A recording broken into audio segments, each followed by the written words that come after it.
नमस्कार, 22 जिले 22 खबर में आपका स्वागत है। मैं हूं आपके साथ सुप्रीत सचदेव। बुलेटिन में सबसे पहले बात करते हैं अंबाला की, जहां की अनाज मंडी में गेहूं की उठान इस बार काफी अच्छे ढंग से हो रही है। इसके कारण मंडी व्यवस्था बिल्कुल ठीक है। तो वहीं मंडी से अब तक 80% उठान हो चुका है। देखिए रिपोर्ट।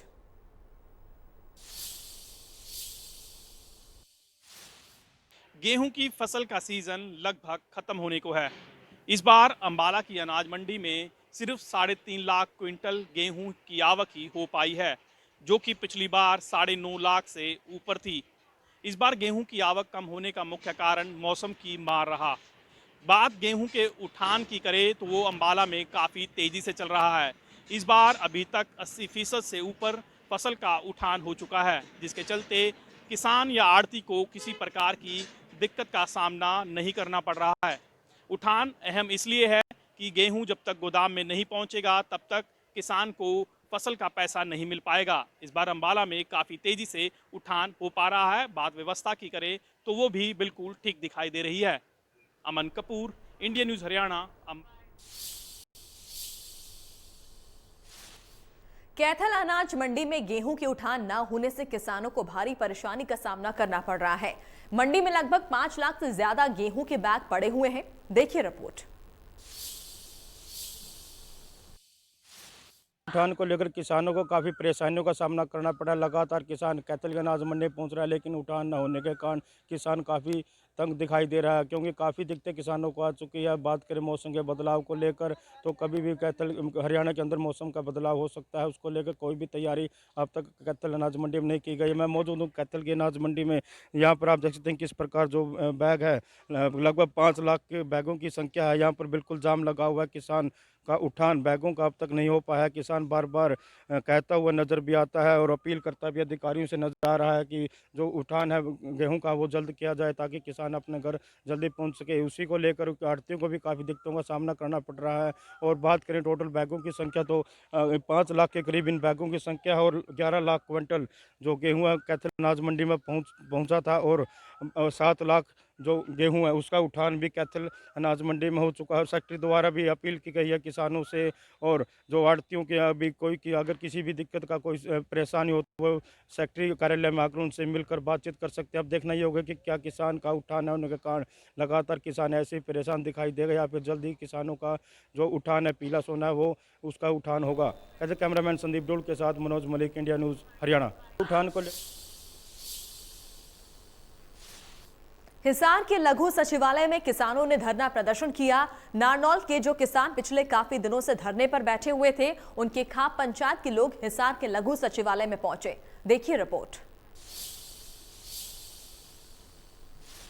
हिसार में किसानों ने धरना दिया। हिसार में लगातार यहाँ धरना जो नारनौद में चल रहा है, वहाँ की आज बास की और खेड़ी चोपटा की पंचायतों ने आकर यहाँ पर आज धरना दिया, प्रशासन से बातचीत की, और किसानों ने यही निर्णय लिया कि 22 तारीख को नारनौद में धरने पर मीटिंग होगी। इसके बाद किसानों की रणनीति तैयार होगी। आपको बता दें कि हिसार में खेड़ी चोपटा पे पिछले 31-32 दिनों से किसानों का धरना चल रहा है। किसान अपनी मांगों को लेकर बैठे हुए हैं। Praveen Kumar, India news, Hisar. कुरुक्षेत्र में आम आदमी पार्टी के जोनल कार्यालय का उद्घाटन किया गया। कार्यालय का उद्घाटन प्रभारी सुशील गुप्ता ने किया। सुशील गुप्ता ने एसवाईएल को लेकर क्या कुछ बोला, देखिए रिपोर्ट। धर्मनगरी कुरुक्षेत्र में आज आम आदमी पार्टी के जोनल कार्यालय का उद्घाटन पार्टी प्रदेश प्रभारी सुशील गुप्ता द्वारा किया गया। इस उद्घाटन उपरांत सांसद महोदय मीडिया से मुखातिब हुए। वह कहा कि जब 2024 में हरियाणा में आम आदमी पार्टी की सरकार बन जाएगी तो 2025 में हरियाणा के हर एक खेत को एसवाईएल का पानी पहुंच जाएगा। ये हमारा वायदा नहीं, गारंटी है। उन्होंने हनुमान जयंती पर हुए दंगों की भर्त्सना करते हुए दंगाइयों को मानवता विरोधी करार दिया। सुशील गुप्ता ने हरियाणा सरकार पर भ्रष्टाचार का आरोप लगाते हुए कहा कि मंत्रियों विधायकों द्वारा अपनी अवैध कॉलोनियों को वैध कराया जा रहा है। कुरुक्षेत्र से राजीव अरोड़ा, इंडिया न्यूज़ हरियाणा। गुरुग्राम में एक बार फिर कोरोना के मामले बढ़ने लगे हैं। गुरुग्राम में कोरोना के 198 नए मामले सामने आए और इसके साथ साथ अब गुरुग्राम में एक्टिव मामलों की संख्या 781 हो गई है। इसके अलावा हरियाणा सरकार की तरफ से एक बार फिर अनिवार्य यहां पर कर दिया गया है मास्क लगाना। देखिए रिपोर्ट।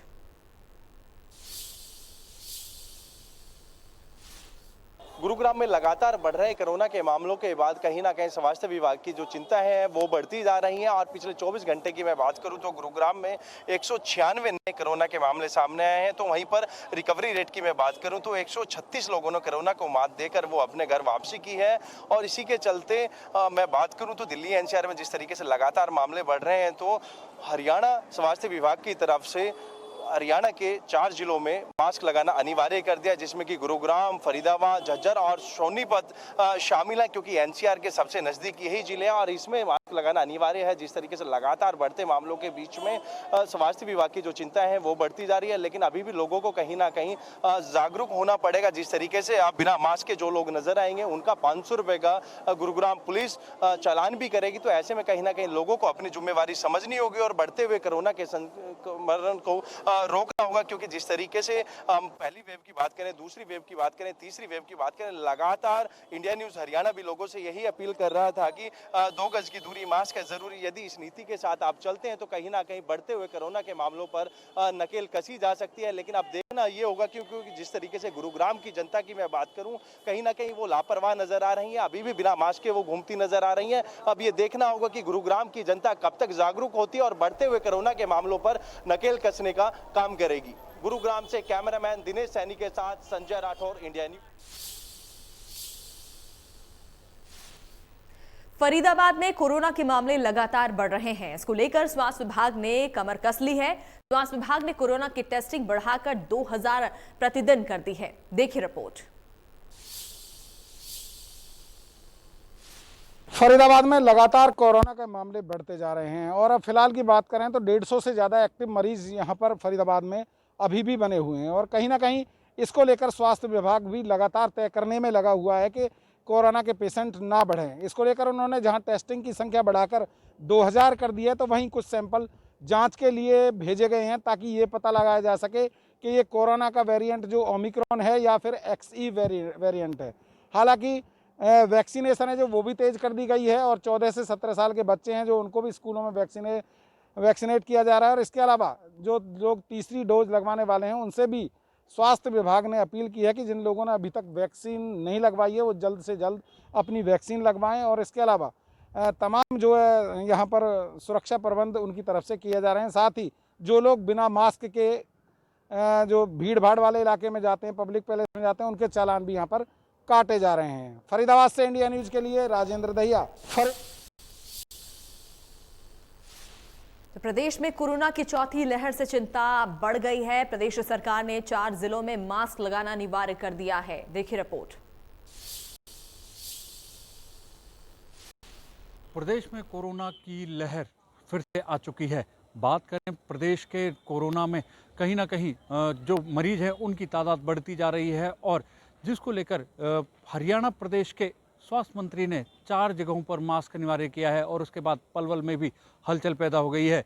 कहीं ना कहीं आम जन को भी फिर से कोरोना का डर सताने लगा है, क्योंकि पिछले 3 सालों की बात करें तो कोरोना ने आम आदमी की कमर तोड़ दी और जिसको लेकर लगातार प्रदेश सरकार नए नए नियम कानून लगाती रही। अब फिर चौथी लहर के मद्देनजर स्वास्थ्य विभाग पूरी तरह अलर्ट है। अगर हम बात करें हॉस्पिटलों की तो उनमें पूरी तैयारियां कर ली गई हैं ताकि कोविड के चलते जो चौथी लहर आ रही है उसे लोगों को कहीं परेशानी का सामना ना करना पड़े। उसको लेके ही पलवल स्वास्थ्य विभाग के जिला civil surgeon doctor Brahmdeep Singh ने साफ बताया है कि कोविड की जो चौथी लहर है उससे कहीं ना कहीं आम लोग परेशान ना हो, सेफ्टी रखें, मास्क मुंह पर लगाएं और जो सरकार के नियम कानून हैं उनको जरूर ध्यान में रखें ताकि बीमारी से बचाया जा सके। और रही गर्मी की बात, तो गर्मी को लेकर भी उन्होंने कहा है कि बेवजह घर से ना निकलें और जब भी निकले तो पूरा मुंह कवर करके निकले ताकि गर्मी की जो लू है उससे पूरे फेस को और बॉडी को बचाया जा सके। कैमरामैन करतार के साथ नितिन शर्मा, इंडिया न्यूज, पलवल। प्रदेश भर में चल रही हरियाणा शिक्षा बोर्ड की परीक्षाओं में नकल के मामले रोज सामने आ रहे हैं। वहीं चरखी दादरी में भी एक और नकलची परीक्षा केंद्रों पर तांडव कर रहे हैं। दूसरी ओर बोर्ड प्रशासन के अधिकारी भी कोई कोर कसर नहीं छोड़ना चाहते। बोर्ड भी पूरी मुस्तैदी से मौजूद है, इसके बावजूद नकलची कहीं ना कहीं हावी देखे जाते हैं। आज हरियाणा विद्यालय शिक्षा बोर्ड चेयरमैन ड्राइंग में जिसमें मैं स्वयं हूँ, भिवानी से और रानीला परीक्षा केंद्र का निरीक्षण किया। उसमें रानीला परीक्षा केंद्र पर और एक महाराणा प्रताप स्कूल में एक अध्यापक के पास मोबाइल मिला। उस मोबाइल में सभी कोड के प्रश्न पत्र थे और उसको एफआईआर दर्ज कराई गई है। लोग छतों में खड़े होकर के आवाज़ें मार रहे थे, फलाने कोड का ये आंसर है, फलाने कोड का ये आंसर, इस प्रकार को बताया जा रहा था। और पंचायत भी खड़ी है, उन्होंने भी माना कि हमारे काबू से बाहर है, दूसरे गाँव के बच्चे हैं। और इस प्रकार की अनियमितताएँ देख करके ये परीक्षा केंद्र रद्द कर। हरियाणा विद्यालय शिक्षा बोर्ड में नकल का खेल लगातार जारी है, तो वहीं नकल रोकने की दावा करने वाली हरियाणा भिवानी बोर्ड बाहरी हस्तक्षेप को नियंत्रित करने में असफल साबित हो रहा है। सोनीपत में हरियाणा मॉडल संस्कृति स्कूल, मॉडल टाउन और दून पब्लिक स्कूल, ITI चौक दोनों ही सेंटर नकल का बड़ा केंद्र साबित हो रहे हैं।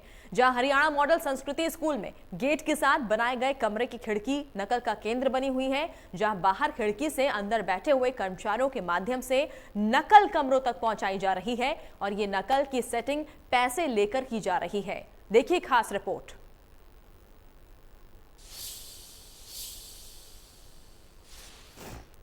सोनीपत में नकल रुकने का नाम नहीं ले रहा है, जहां सरकारी और गैर सरकारी स्कूल नकल का केंद्र बने हुए हैं। सोनीपत में मॉडल टाउन में स्थित राजकीय वरिष्ठ माध्यमिक यानी कि हरियाणा संस्कृति मॉडल स्कूल जो अब बन गया है और वहां पर खिड़की नकल का केंद्र बनी हुई है और जहां 3 महिला कर्मचारी कमरे में बैठी हुई नजर आई और खिड़की के माध्यम से नकलची अंदर नकल भेज रहे हैं और ये सिलसिला लगातार चल रहा है। और वहीं एक निजी स्कूल में भी खुलेआम नकल देखने को मिली, यानी कि हरियाणा शिक्षा बोर्ड द्वारा नकल रोकने का दावा जरूर किया जा रहा है, लेकिन सोनीपत में नकल पर नकेल नहीं कसी जा रही है। हालांकि पिछले दिनों 3 सेंटरों पर नकल के मामले सामने आए थे और उनका जो है वहाँ से सेंटर को भी तब्दील कर दिया गया, लेकिन सेंटर तब्दील करने से बावजूद भी नकल पर नकेल करने में प्रशासन नाकाम साबित हो रहा है। सोनीपत से इंडिया न्यूज़ हरियाणा के लिए राम। भिवानी में इन दिनों गर्मी का कहर जारी है। राजस्थान से सटा होने से इन दिनों भिवानी में गर्मी का प्रकोप आए दिन बढ़ता जा रहा है। बता दें कि दिन में तापमान 40 डिग्री के पार रहता है, तो वहीं गर्मी का असर लोगों के स्वास्थ्य पर देखा जा रहा है। बता दें कि निजी अस्पतालों में भी मरीजों की संख्या आए दिन बढ़ती जा रही है। लोगों को उल्टी, दस्त जैसी बीमारियों का सामना करना पड़ रहा है। वहीं गर्मी से बचने के लिए लोग ज्यादा से ज्यादा ठंडी चीजों का सेवन कर रहे हैं।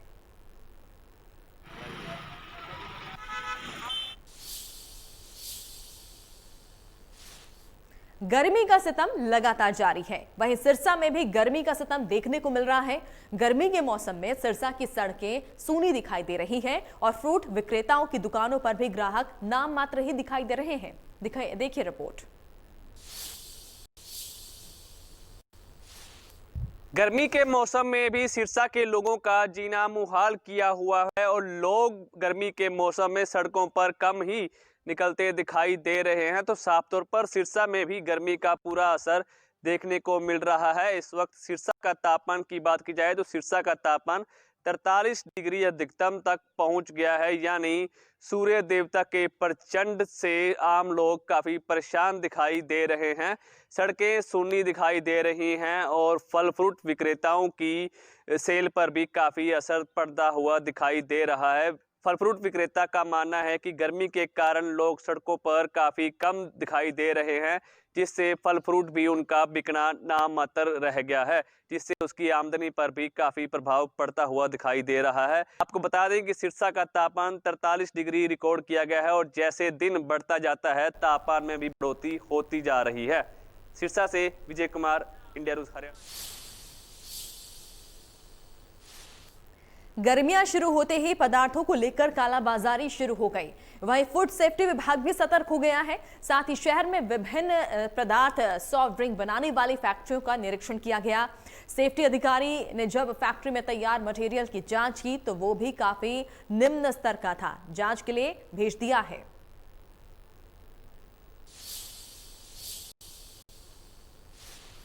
फतेहाबाद में आज फूड सेफ्टी अधिकारी के द्वारा अभियान चलाया गया और फतेहाबाद के कई इलाकों में सॉफ्ट ड्रिंक की फैक्ट्री की जांच की गई। फतेहाबाद के ठाकर बस्ती इलाके में एक फाजिलका लेमन जीरा के नाम से सॉफ्ट ड्रिंक की फैक्ट्री चलती मिली, जिसका ना तो रजिस्ट्रेशन था और ना ही उसका लाइसेंस लिया गया था। जिसके बाद फूड सेफ्टी अधिकारी सुरेंद्र पूनिया वहां पहुंचे और उनके द्वारा जो माल वहां तैयार किया गया था, जो कि काफ़ी निम्न स्तर का बताया गया है, उसे नष्ट करवाया गया। मीडिया से बातचीत करते हुए सुरेंद्र पूनिया ने कहा कि उनके द्वारा लगातार अभियान चलाया जा रहा है और ठाकर बस्ती इलाके में यह फैक्ट्री मिली है। जिसके बाद मालिक भी वहां पहुंचा और मालिक के द्वारा कान पकड़कर इस बात को लेकर माफ़ी भी मांगी गई। सुरेंद्र पूनिया के द्वारा जल्द से जल्द इस फैक्ट्री का लाइसेंस तैयार करने और बढ़िया स्तर का मटेरियल तैयार करने की हिदायत ही दी गई। सुरेंद्र पूनिया ने कहा कि उनके द्वारा आगे भी यह अभियान लगातार जारी रहेगा। फतेहाबाद से इंडिया न्यूज़ हरियाणा के लिए जितेंद्र मोंगा। करनाल में जस हत्या मामले में एफएसएल रिपोर्ट आनी थी, लेकिन रिपोर्ट नहीं मिली। वहीं पीड़ित परिवार जांच सीबीआई से करवाने की मांग कर रहा है। साथ ही एफएसएल रिपोर्ट में कुछ खुलासा होने की उम्मीद जताई जा रही है। देखिए रिपोर्ट। गांव कमालपुर रोडान के 4 वर्षीय बच्चे जस की हत्या के मामले में पुलिस ने भले ही 3 आरोपियों को गिरफ्तार कर लिया है, लेकिन इस मामले की जांच को लेकर पीड़ित परिवार अभी तक भी संतुष्ट नहीं है। पीड़ित परिवार की तरफ से इस मामले की जांच सीबीआई से करवाए जाने की मांग लगातार दोहराई जा रही है। वहीं बात करेंगे एफएसएल रिपोर्ट जो आज मंगलवार को आनी थी, जिसके आधार पर पुलिस कुछ खुलासा कर सकती थी, वो रिपोर्ट आज नहीं आई है। ऐसे में उस रिपोर्ट के लिए भी और इंतजार करना पड़ेगा। हमारी इस मामले से जुड़े जांच अधिकारियों से भी बात हुई थी। उन्होंने कहा कि मौके पर जो जस के खून के सैंपल और बालों के जो नमूने लिए गए थे, उनको फोरेंसिक जांच के लिए भेजा गया था। ऐसे में इस रिपोर्ट आने के बाद ही इस मामले से जुड़े कुछ और नए तथ्य सामने आ सकते हैं। ऐसे में अब इस मामले की आगामी कार्रवाई के लिए एफएसएल रिपोर्ट का इंतजार करना पड़ेगा। करनाल से महेंद्र सिंह, इंडिया न्यूज़ हरियाणा। यमुनानगर में थाना बुढ़िया क्षेत्र के गांव दादूपुर हेड में दर्जनों लोगों ने एक घर पर लाठी डंडों और हथियार से हमला कर दिया। घर में घुसकर एक लड़की को जबरन उठा लिया, जिसकी शादी 23 अप्रैल को होनी है। उसको उठाकर गली में घसीटते हुए ले गए। जब लड़की ने शोर मचाया तो लोग घरों से बाहर आए और हमलावर लड़की को गली में छोड़कर भाग गए। देखिए रिपोर्ट। एक लड़के को लव मैरिज करना इतना महंगा पड़ गया कि उसके ससुराल पक्ष मतलब कि जो लड़की के परिवार के लोग थे, उन्होंने उसके घर पर हमला बोल दिया। दर्जनों हमलावर जो थे लाठी डंडों हथियारों से लैस होकर उसके घर पहुंचे, जब उन्होंने घर में तोड़फोड़ करी और वहां पर 23 अप्रैल को उसकी बहन की शादी थी, उसके गहने भी लूट लिए। जाते जाते उन्होंने उसकी बहन को भी किडनैप करने की कोशिश करी। जब उसकी बहन ने शोर मचाया तो उसकी टांगों पर पत्थर डंडे मारकर वहां से भाग निकले। ये सारी घटना गांव में लगे सीसीटीवी कैमरे में कैद हो गई।